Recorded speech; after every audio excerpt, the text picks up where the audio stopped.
We ran it on QI a few years ago. Yeah. Which was, there's no such thing as a fish. Yeah, there's no such thing as a fish. No, seriously, it's in the Oxford Dictionary of Underwater Life. It says it right there, first paragraph, no such thing as a fish.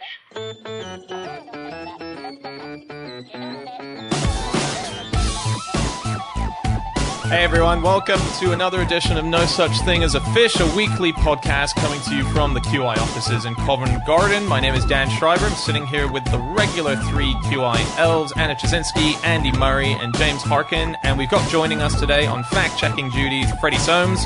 And once again, we have gathered around the microphones in our offices to tell each other our favorite facts from the last 7 days. So, in no particular order, here we go.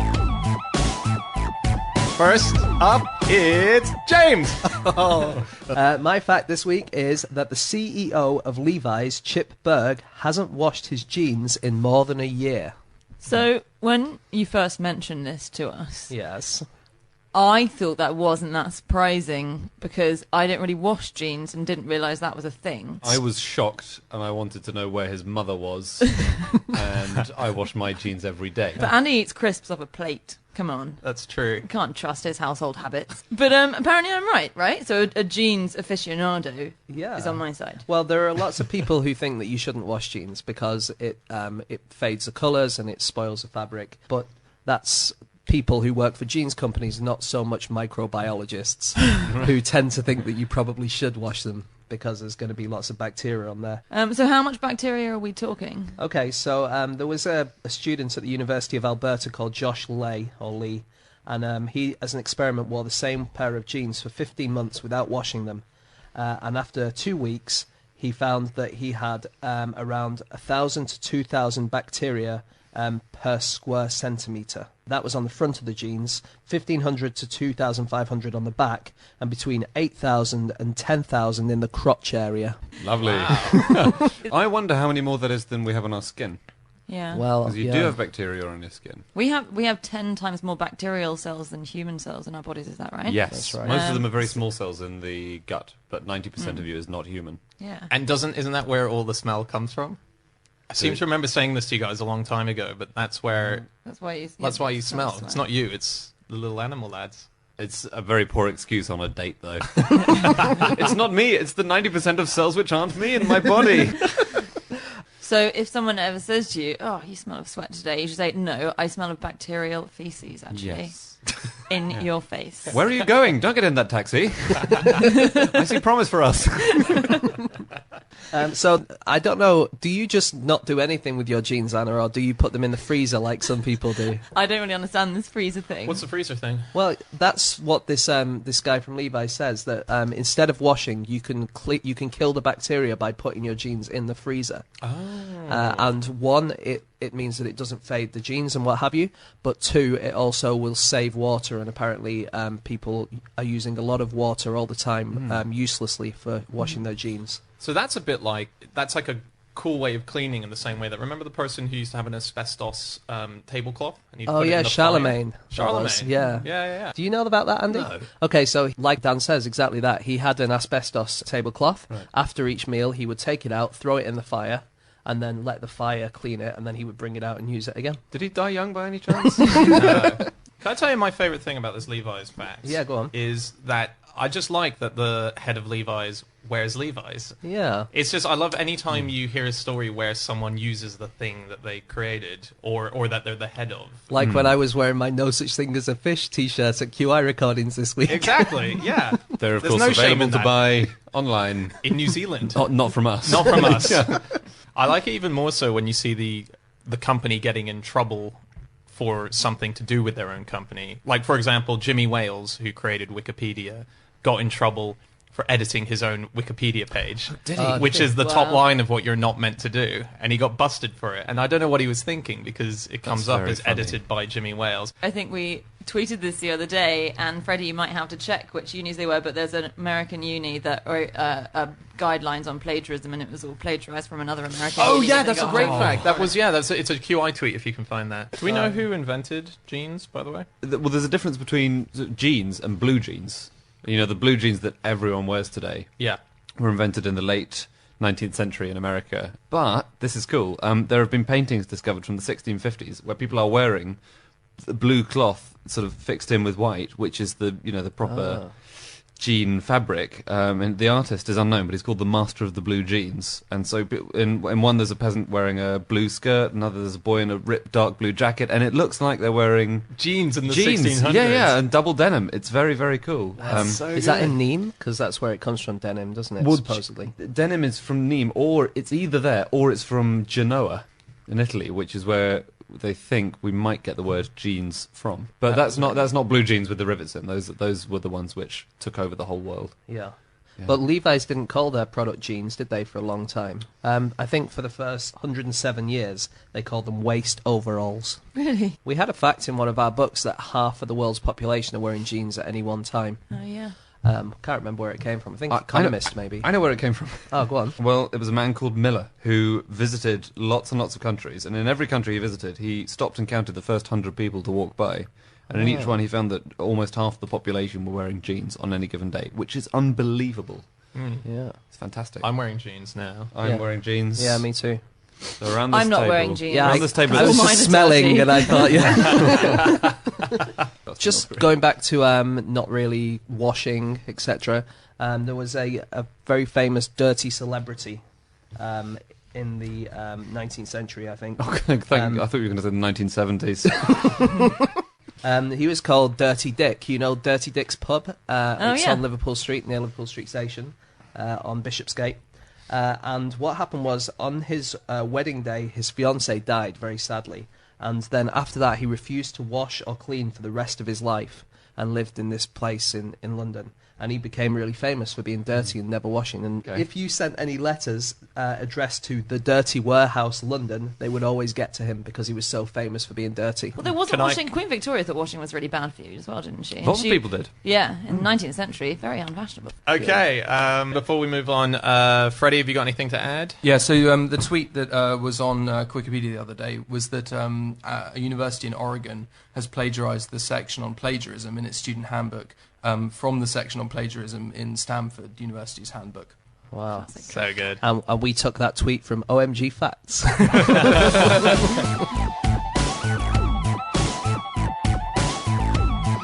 Okay, let's move on to fact number 2, and this fact is my one. It's a long one. So, I found this pretty astonishing. The first successful transatlantic flight, which happened in 1919, was made by two guys from Manchester. But it's one of those trips where it was just a complete disaster, but they managed to do it. But my favorite bit about the fact is that at one point they got completely lost while they were in the air. They were just covered in cloud and fog. And when they came out of the cloud and fog, thinking that they were 13,000 feet in the air, it turned out they were only 60 feet above the water. And not only that, but they were flying sideways on a 90-degree angle to the surface of the ocean. Wow. How would Were they you not trying- know? I always know when I'm at 90 degrees because of gravity. Yeah. Were they so tense while they were flying that they just didn't... Oh, so stiff and They upright were- that they didn't They were realise. so tense. Now, I got this from Bill Bryson's book, One Summer, America, 1927. He was saying this is how tense it was for them to do it. The guy who was in front, who was called Alcock, was holding onto the wheel. They didn't have a cover over them. It was like a convertible plane. And the other guy's job, who was Brown, had to sit forward and using his two index fingers as kind of windshield wipers on the goggles of Alcock. That was his job, to basically just be wiping them away. He also had to jump out onto the wings of the plane 6 times in order to knock icing off and get back on. Icing? Ice. You mean Sorry, ice? ice. They flew through the Great Cake Drift. Yeah. So Yeah. when was this? What year was this? 1919. 1919. They did the first transatlantic Yeah. crossing, but they went from Canada, didn't they? They went from Is it- Newfoundland Yeah. to Ireland, but at one point they even went the wrong way. They did a loop and started heading back towards Canada. It is pretty easy to get disorientated, I think, when you're flying. Shame on me, I can't remember who it was, but there was an explorer who was in a balloon, and he went up very, very high, and sort of passed out or fell asleep or something like that. And then when he woke up, he thought he'd landed, and so decided to get out of the plane to just walk on the snow which he saw below, and only when he was halfway out of the balloon did he realise that it wasn't snow, it was actually the clouds, and he was still 20,000 feet up. Oh my It's God. like- In 1914, when you look at the military use of airplanes, there's this fact here that the French Air Corps had the largest air force in the world, larger than Germany, Britain, Italy, Russia, Japan, and Austria all combined. And they only had 3 dozen planes. And that was the largest in the world. So how many did the rest of us have? 4. Each or between us? Each. We shared. Each, and America had 2. Right. And in the space of 4 years, they went up to Britain having 55,000, Germany having 48,000, Italy having 20,000. And France still had 36. Do you want to hear something cool about Lindbergh? Yes, please. Who made the Definitely. first solo flight from New York to Paris? He was the 19th person to cross the Atlantic in a plane. Oh. Really? Yeah. Was he the first solo then, or? He was the first solo Yes. New York to Paris. That was the thing. And New York is a much further distance because obviously it's further down the coast. So lots of people talk about the amazing length he went to cut down the weight of the plane, and he even cut the top and the bottom off his map so that it would save a couple of ounces. But he also had this thing. He said, I had an armburst cup, which is a device for condensing the moisture from human breath into drinking water. How cool is that? Why don't we still have these? He didn't realise how famous he was going to be, did he? He knew he might be in the papers, so he subscribed to a cutting service that would send all the newspaper cuttings to his mother's house, thinking it would just be a few here or there. But, of course, it was in every single newspaper for days and days and days. And by the end of his first week, his mother discovered to her horror that a fleet of trucks was preparing to deliver several tons of newspaper articles to her house. Wow. Reports were at the time, like, if he left something on his plate, you know, a meal, like corn on the cob, the waiters would fight over it because that would become a really precious like item. a drummer's drumstick after a gig. Yeah, But exactly. an actual drumstick. corn. So the Wright Flyer was the Wright brothers' plane that they first flew. And what's the highest altitude that any part of it reached? Oh. Ooh, 20 feet. 30 feet. I'm thinking it's a QI question, so I think I know the answer. Yeah, go on. Is it the moon? It's so the moon. Oh, of course. Another one of Neil's little trinkets. Who brought it up? Neil Armstrong. Neil Armstrong brought it up. Brought up a bit of the wing. We had a few series ago Buzz Aldrin on Museum of Curiosity, sister show to QI and No Such Thing as a Fish, cousin of No Such Thing as a Fish. And I found this fact that I hadn't read in any of his biographies. I can't even remember where I found it now, but I mentioned it to him in person because I thought this is going to be amazing to say to Buzz Aldrin. I discovered that his dad was mates with one of the Wright brothers. Oh. So within the father's lifetime, he knew the first person to fly a plane, and his son became Yeah, that's pretty the awesome. second person to stand on the moon. And so I said to him, you might have actually met him because you were at the same Air Force base where your dad and he worked. And he went, yeah, I guess so. And he just wasn't interested at all. I thought I delivered the I think ultimate... it's the way you tell him, Dan. The Wright brothers' dad told them that they were never allowed to fly together, didn't he? Because he was worried that one of them was going to die. So they only flew together once in their whole lives. And you know, so after their first flight in the Wright Flyer, in 1903, I think it was, then so they took turns flying and they had goes on it and they flew further and further. And then they had a chat about it, stood next to the plane, had a chat about it. And the Wright Flyer never flew again after that day because a gust of wind picked it up and flipped it over a bunch of times and broke it. Oh, really? Yeah, just as they were talking, they were like, oh shit, there goes that. Do you guys know who was the first woman to fly solo in an aeroplane? Is it not a female lady human? Is it No, a female it's- animal? Is it a female ant? Is it a tortoise? It's not even a QI thing, it's just a question. Okay. And it's Who a was question it? to which none of you know the answer. because Tell it us the was- answer, god damn it. It was Blanche Stewart Scott. Of course. No. Because the story was quite good, because she was the first woman to fly solo in an aeroplane. She reached 40 feet, and it was in 1910. And she was a friend of an aviator called Glenn Curtis, and he, like was a time in those days, nobody thought a woman should really be in an aeroplane, and he allowed her to sort of taxi around the airfield in the aeroplane, but she wasn't allowed to take off. And then something happened, we don't know what happened, on September the 2nd in 1910, and she managed to take off and ended up going up to 40 feet in the air. And no one really knows how she managed to do it, because what he would do is he would insert a block of wood behind the throttle to stop her from reaching the necessary speed to take off. And then did he assume that a woman would not have the intelligence to remove a block of wood from behind a throttle? Because my theory is that's probably what she did. Or it might have come loose itself. And did she land it? Yeah. So she didn't die? No, she didn't die. Okay, that's good news. Good old Blanche. I have a fun fact about the guy who invented the autopilot. Oh, cool. Okay. Who was Lawrence Sperry, who I think you're familiar with, Andy. Yeah. But so he also inadvertently invented something else, which was the Mile High Club. Sorry, I was going to make that like a tension thing where I got you to guess, and then I just decided to tell you the answer. So yeah, in 1916, he was giving flying lessons to this socialite called Mrs. Waldo Pierce, whose husband, to make this story a bit more poignant, was driving an ambulance in France at the time in the war. Her husband was friends with Ernest Hemingway by coincidence.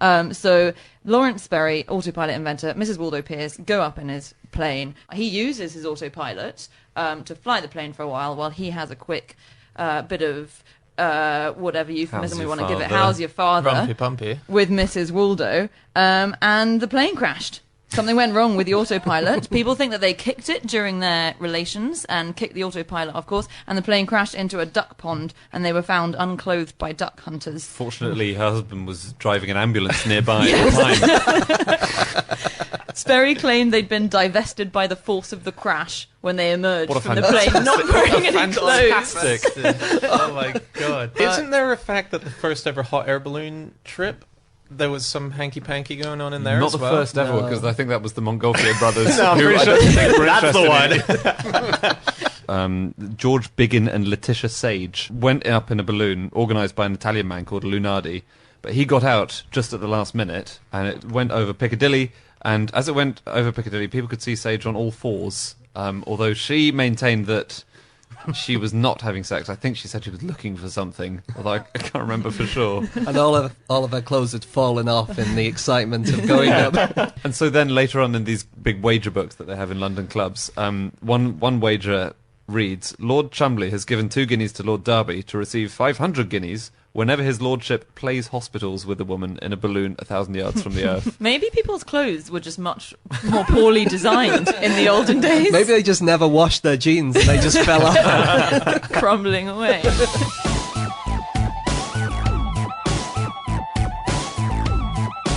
Okay, time for fact number 3, and that is Anna's. My fact is that in 2007, a woman called Evan Latimer inherited Napoleon's penis from her father. So that happened. Yep. So basically, at Napoleon's autopsy in 1921, there were 17 doctors present, and it's thought that his physician, his main doctor, cut off his penis. We know that bits of his body were removed, so his heart was removed because he wanted it sent to his wife, his estranged wife, although it never got to her, and there's a theory that it was eaten by rats. And anyway, then it was later admitted by one of the doctors who was there that other bits of Napoleon's body were also removed. So it resurfaced at the beginning of the 20th century from the family of the priest who was also present at the autopsy, whom the physician had given it to. And yeah, it was put up, it was sold to a collector, and it's been sold at various auctions, and it's been on display in New York in 1927. How much did they sell it for? Only $3,000 he bought it for. In although 1977, that would have been more money. a bit more, but not Also, that much. it was questionable whether it was his penis at all. But was this woman upset that, did her elder sister get the Duke of Wellington's penis in the will or something? Was the whole bequest penises? Maybe. Of one She size might have of been, because shape his or penis another? is certainly diminutive. It measures 1.5 inches now. And there is a defence that it wasn't very well preserved, so there's been some shrivelling. Yeah, but it's it's been likened to various things. It's been likened over the years by people who've seen it to shriveled eel, beef jerky, and a bit of leather. And it's 1.5 inches. It was described as a mummified tendon, I believe, when he removed it, which Yes. is a very delicate way of describing a severed penis. Yeah. Certainly better than shriveled eel. I first read this fact in a book called The Antiques Magpie, which is really good. And it's written by an Antiques Roadshow expert. He thinks that the reason the willy was lopped off was because the physician was annoyed at being left out of Napoleon's will. So I read it was the chaplain who wanted it done as an act of revenge because Napoleon kept calling him impotent. Well, he did give it to the chaplain, so maybe they both had a chat in the pub one night, and he was like, I'm really pissed off with Napoleon, I'm not in his will, and the chaplain was like, I'm pissed off with Napoleon too, he's called me impotent. And they agreed to it. Well, maybe they each got half, which explains its size. That's such a good point. Yeah. It's actually 3 inches. We've been unfair. The thing is that after Napoleon was captured at Waterloo, all of his belongings were sent on tour around England, very much like the X Factor Roadshow today, for example. So his carriage was sent around the country, and it drew crowds. It had little objects that he had owned, like a gold tongue scraper, a flesh brush, and a chocolate pot. I'm sorry, what's a flesh brush? I'm not certain, it's a brush with hard bristles that you use to stimulate your skin and stimulate blood flow, but I am not certain. Did you guys know that this is a bit of research that I did in the B series, and no one liked it? Napoleon had a little genie that he used to talk to called Is the that Red what he called Man. it? He called Little 1.5-inch dried-up genie. Honestly, it's small, but it works magic. Just rub it. No, he had a it's apparently someone who before big battles used to come from the stars, called the Red Man is what he called him, the Red Man, and he first appeared during the Battle of the Pyramids, and supposedly Napoleon said he made a 10-year pact with this genie. Oh, Weird. Rasputin's penis that was sold, and it turned out later to be a dried-up piece of sea cucumber. And not a penis at all. Just can you imagine all the women who were disappointed in the bedroom by that? And just Tutankhamun, another famous person, was the only mummy who was buried with an erect penis. Wow. Was he? Someone else's or his own? Yes. One of the best sentences said out loud in this office, I'm convinced, was one night when me and James were sitting here and putting music to one of the No Such Thing as a Fish podcasts, and in a moment of silence, where James thought, I've got, I should just start a conversation, James said to me, hey, did you know over 600 men in the world have 2 dicks? Yeah, no, that is true. 600 men have 2 dicks. There was a circus performer who had 2 penises. Really? Do you remember him? No. Can't remember No, his name, I missed that. I missed when I was 7, that Zippo's circus. You were concentrating on the clowns and the elephants. Yeah. Typical. I can see the man exposing himself by the door of the tent. That's true. I'm not sure he was part of the circus. Thinking about it, it might be 2 men. So the guy was called Juan Baptista dos Santos, and he was known as the man with 2 penises. And he was born in Faro in Portugal in 1843. And in 1865, he turned down the sum of 200,000 francs to appear for 2 years with a French circus. Huh. Impressive guy. That would be very difficult for his tailor, though. Which way does Sir dress? To the left? No, actually both. Both to the left and the right.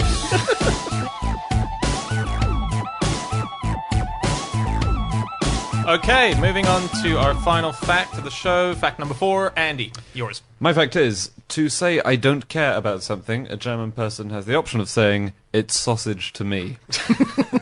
Or in German, das ist mir Wurst. Yeah, so there's a rich heritage of sausage sayings in Germany. There's another one which suggests that it's very important, is that sausage is very important, where you say, es geht die Wurst, which is, it's all about the sausage. Anyway, this is from a blog on Oxford Dictionary's website, from the OUP. They have other ones like, if you're sulking, you are playing the offended liver pate. Die beleidigte Leberwurst spielen. That's like, I think that's like referring to the bottom lip sticking out, isn't it? It's like a bit of a liver. Is it? I think so, yeah. They have a sausage academy, I believe. Do they? You What? can get a sausage diploma. In Germany, you can get. Hang on, is it a diploma that's also a sausage? It's a real thing. I also have a sausage diploma. I got it from Bangor University. No, Anna's right. There's 1,300 students have earned certificates. At the Sausage Academy, they learn things like what's the right mustard to put with what sausage and which is the best lager to drink with it. In America, they have the National Hot Dog Academy, and they do a similar thing. They have rules about eating hot dogs. And so, for instance, one of them is don't take more than 5 bites to finish a hot dog. For foot-long wiener, 7 bites are acceptable.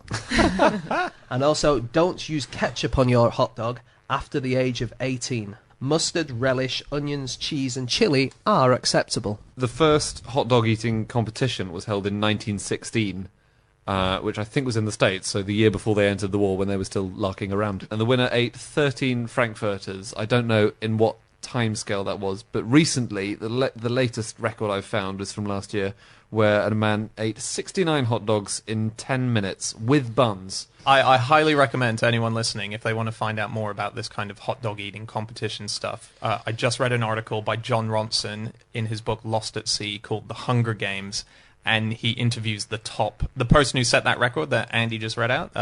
It's John Ronson interviewing him, and it's phenomenal, the industry. The great breakthrough was a very small, slight-looking, I think Japanese man, who came up with the incredible innovation that you don't have to chew your way through the buns, you dip them in water, which makes them a lot smaller, a lot easier to swallow quickly, and revolutionised the game. But that actually, was the Fosbury flop moment in competitive hot dog eating. But actually, there is controversy whether you should be allowed to do that or It not. sounds like cheating Yeah, to me. I definitely think you shouldn't, I'm afraid to say. No.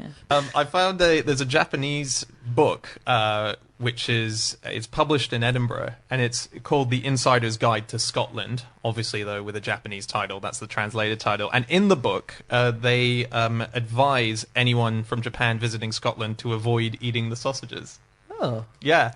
Speaking of parts of the UK and sausages, there is a Welsh product called Dragon Sausages, and it had to be taken off the shelves because it didn't contain any dragons. Rightly so. Yeah, a Powys County Council spokesman said the product was not sufficiently precise to inform a purchaser of the true nature of the food. There's a man called David Harding in London who's become the first official sausage addict, and he's spent more than £2,000 on therapy to try and get over it. Because he can't live. He says, I genuinely cannot bear the thought of living without sausages. He thinks he's had at least one sausage a day since he was 3. Well, and he's having therapy. Why would you need therapy to get over that? Just buy. They're not going anywhere. Just buy another sausage. Oh yeah, that's your attitude to all drugs, isn't it? That's a very good point. Cocaine everywhere. Why don't you just carry on? Just not like there's a shortage. Just of it. have some more cocaine for heaven's sake. Man up. Sausages are very elderly. Old. They are. They've I got think- a long and noble history, haven't they? I've found a lot of things online. I need to properly stack it up, but I think they are older than ancient Rome, Yes. which is cool. I'm pretty sure they are. They I were. think Homer mentions one. There's an Aristophanes play called The Knights, as in Knights of the Round Table, in which a sausage seller beats a demagogue in conversation over politics because he knows how to do all the stuff like mincing up policies and stuff them and dress them up looking all nice and pretty. So, yeah. Oh, Well, that's the thing. They say laws are like sausages, don't they? Yeah. Was it Bismarck? It was I think it was Bismarck. Bismarck who said it. Laws are like sausages. It's best not to watch them being made. Yeah. Something like like that. that. So we were talking about how old sausages are. They were banned, or blood sausages were banned by Leo the Wise. He ruled in the 10th century, and he banned the blood sausage, and the pronouncement was like this. It said, "We hereby forbid all persons either to use or sell it, and we give notice that if anyone should, in contempt of divine law, have been found to have prepared blood as food, whether he sells or buys it, he shall have all his property confiscated. Wow. And, after being severely scourged and disgracefully shaved, he shall be exiled for life." Disgracefully shaved. What is that? That's wonderful. That's very funny. The Catholic Church banned them in the 4th century as well, because they were thought to be a part of pagan rituals, which they were often. Hey, this is really exciting. There's a bunch of forgotten grim fairy tales stories. And one of them is called The Mouse, the Bird, and the Sausage. Yeah, brilliant. A mouse and a bird and a sausage set up a house together for a while, and things were going well. The bird's job was to fly into the forest every day, bring back wood. Mouse carried water, lit the fire, set the table. Sausage did the cooking, making sure their meals were properly flavoured by rolling around in them. I think we should wrap up. Yeah, okay. Freddie, do you want to add anything before we wrap up? Yeah, I have one thing. It's kind of mundane, but pretty impressive all the same. So Asda actually commissioned in 2000 the creation of the world's longest sausage, and it was made in Sheffield, and it measured 59.14 kilometres. Kilometres? Kilometres, yeah, 36.75 miles. Wow. Did they just not turn on the thing which divides the sausages up, you know? Yeah. So they yeah, just have a yeah. continuous production line of one sausage. That must be it. Oh, that's great. Good fact. That's good. They also won the world's most frightening penis metaphor with that. Napoleon looked on with envy.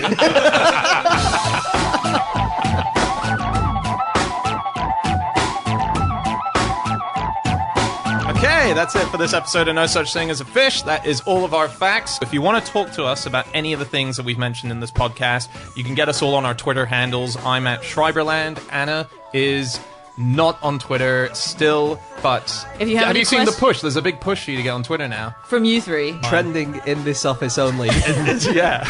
But if you do want to ask any questions about the podcast, if you go to qi.com/podcast, and there's the email address you can write to me on. There you go. You can write to Anna on there. James, My Twitter is at eggshaped. Andy, At Andrew Hunter M. and Freddy. My Twitter is at @fsoames. You can also head over to qi.com/podcast, where we're going to have all sorts of extra information, videos, and links that you can click onto and explore further into the stories that we've been talking about. We'll be back again next week with another episode. Until then, goodbye.